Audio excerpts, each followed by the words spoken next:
100% saya tidak pungkiri bahwa Mbah Lutfi ini menjadikan makam-makam yang ia ronsen ini sebagai bisnis sekaligus membodohi umat di negeri ini agar tidak melek dengan keadaan politik di negeri ini.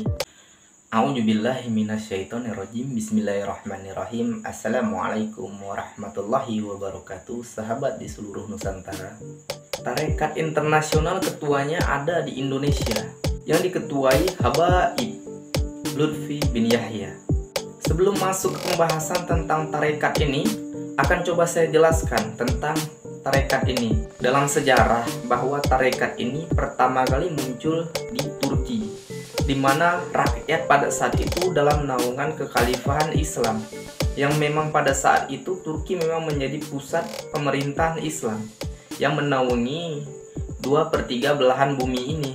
Upaya-upaya musuh Islam ini sangat gencar untuk menumbangkan sistem pemerintahan Islam. Berbagai macam cara mereka lakukan, termasuk menyusup ke dalam tubuh daulah khilafah, lalu meracuni pemikiran umat, sehingga orang-orang di Turki itu tidak merasa puas dengan hukum pemerintahan Islam, yaitu hukum syariat.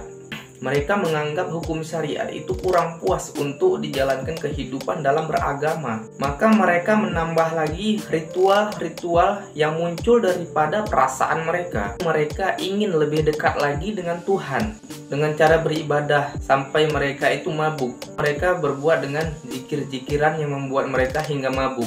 Kalau mereka sudah mabuk dan mereka mengatakan bahwa mereka sudah dekat sekali dengan Tuhan. Na'udzubillah, itulah tarekat.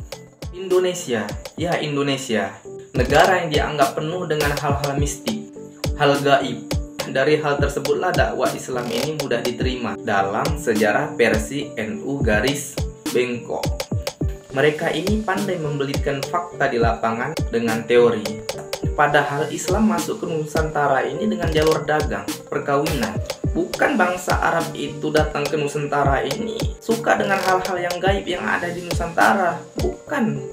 Yuk kita buang jauh-jauh pemikiran mistik dari kepala kita.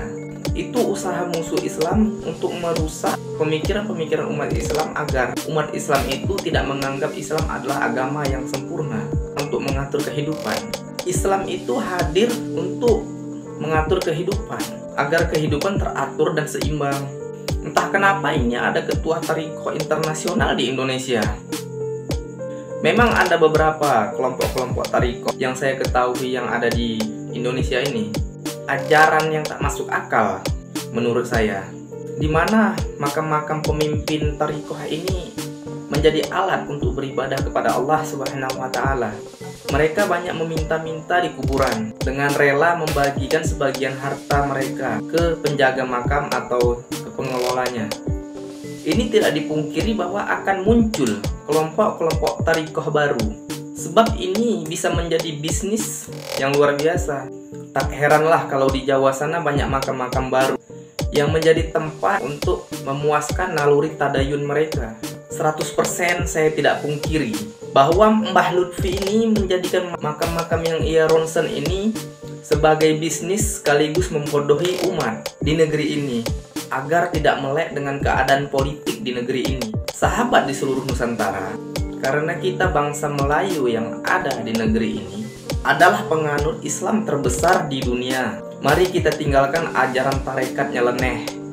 Kajilah Islam yang lurus, yaitu tentang hukum, yang dimana hukum itu akan mengatur kita dalam kehidupan agar hidup senantiasa penuh dengan kebahagiaan.